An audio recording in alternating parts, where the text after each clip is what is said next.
home to mama now. Sega Model 2 adalah mesin dingdong terbaik pada generasinya, yang bahkan seorang Harada Tekken sekalipun mengakui kalau Sega Model 2 memiliki performa yang lebih bagus dari Namco System 11. Proyek Sega Model 2 ini dipimpin langsung oleh Yu Suzuki dan juga tim Sega AM2.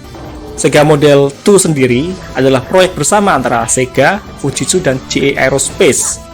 GE Aerospace ini adalah sebuah perusahaan militer yang nantinya akan dibeli oleh Lockheed Martin. Yap, sebagian komponen Sega Model 2 ini menggunakan komponen militer dari Lockheed Martin, ya dari pembelian GE Aerospace itu. Selamat datang di Gamer Paruh Waktu. Kita akan ngomongin game retro tiap akhir minggu. Ya, mari kita mulai ngomongin 9 game Sega Model 2 terbaik menurut saya.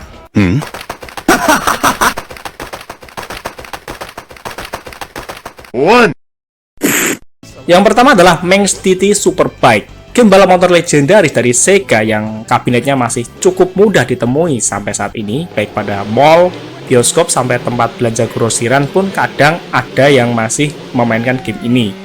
Game yang ini bisa membuat lengan maupun pinggang kita capek, karena saat berbelok kita harus memiringkan bodi motor sesuai sudut yang pas, menggunakan berat badan kita.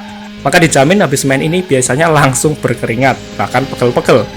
Kalau dilihat dari grafisnya, memang masih tampak ngotak-ngotak banget. Tapi pada masanya, visual ini sudah termasuk luar biasa. Game Manx TT Superbike mengembangkan konsep dasar dari game balap motor Sega sebelumnya, yaitu seri Hang On.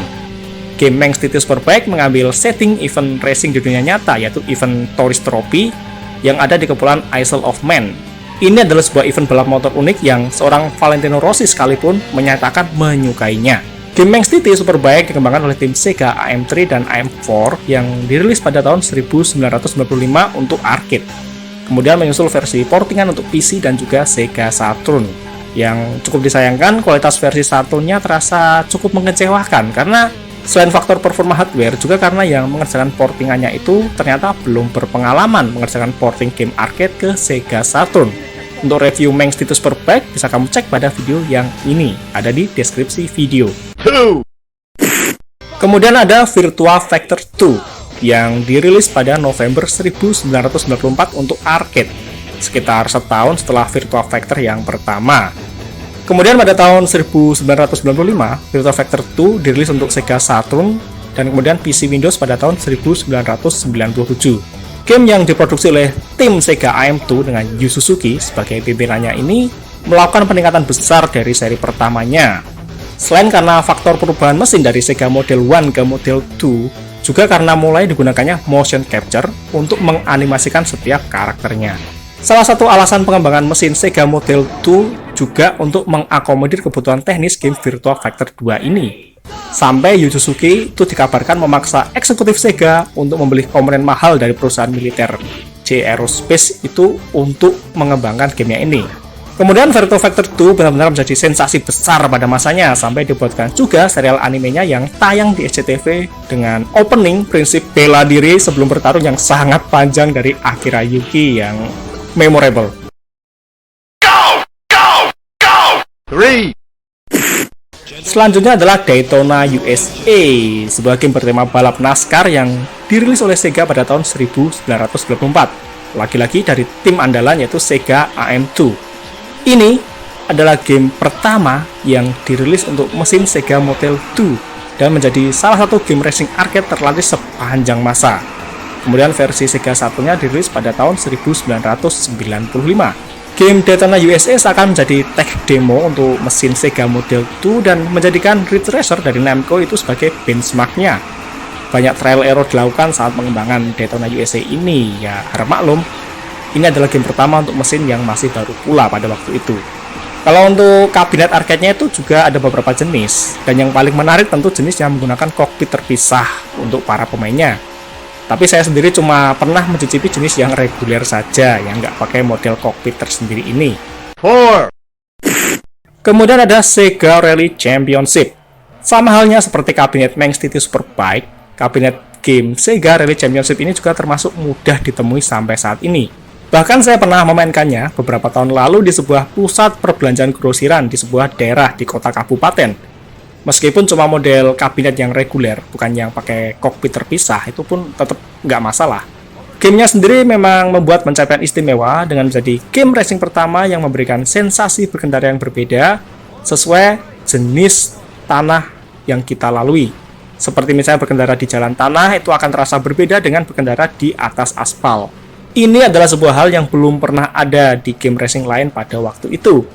Game Sega Rally Championship dirilis pada tahun 1994 untuk arcade, kemudian disusul versi Sega Saturn-nya pada tahun 1995 dan versi PC Windows pada tahun 1997. Menariknya, pembuatan game Sega Rally Championship ini dipimpin oleh Kenji Sasaki yang pernah mengerjakan game Red Racer saat dia masih di Namco.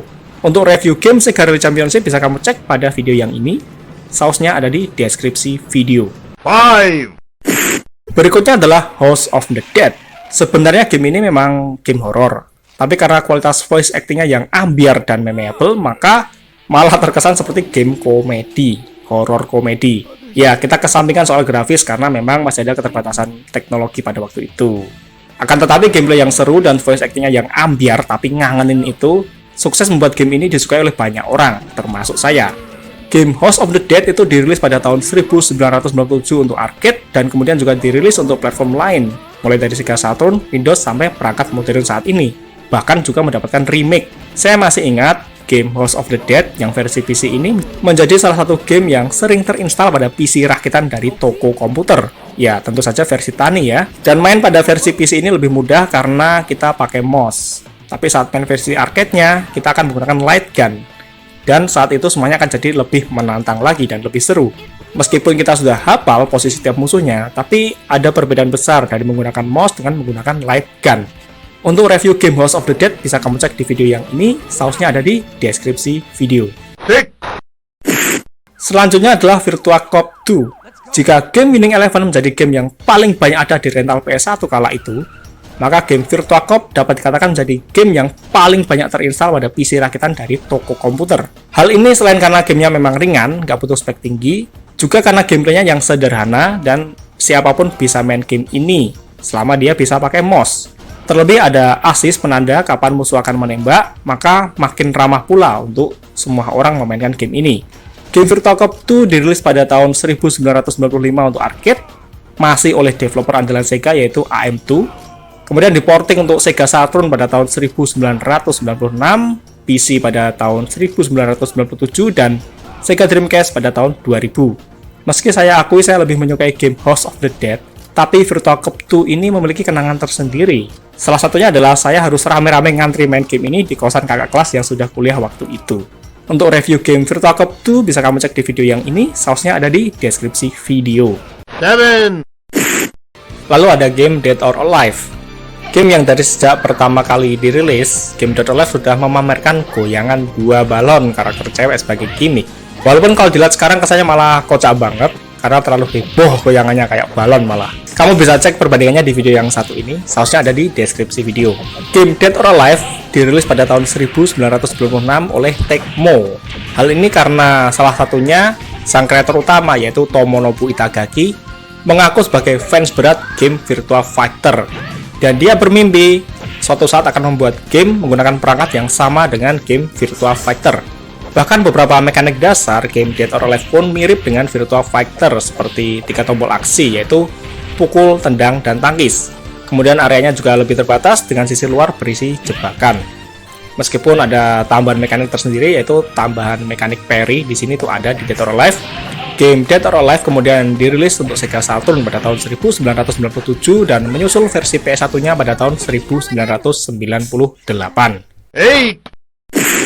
Setelah sebelumnya sukses dengan game Die Hard Arcade atau yang di Jepang memiliki judul Dynamite Deka yang diubah karena faktor lisensi film Die Hard, maka pada tahun 1998 Sega merilis sequelnya yang berjudul Dynamite Cup untuk pasar global dan Dynamite Deka 2 untuk pasar Jepang.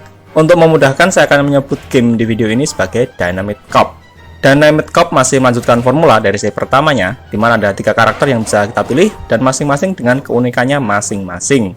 Semua fitur dari seri pertamanya kembali hadir, kemudian ada gimmick di mana pada saat terkena serangan dalam jumlah tertentu, armor karakter kita akan rusak.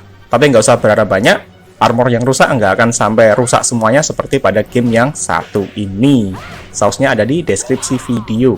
Gamenya sendiri bercerita tentang penyelamatan seorang anak presiden dari tangan para bajak laut pimpinan White Fang, sang musuh utama dari game yang sebelumnya, yang pertama.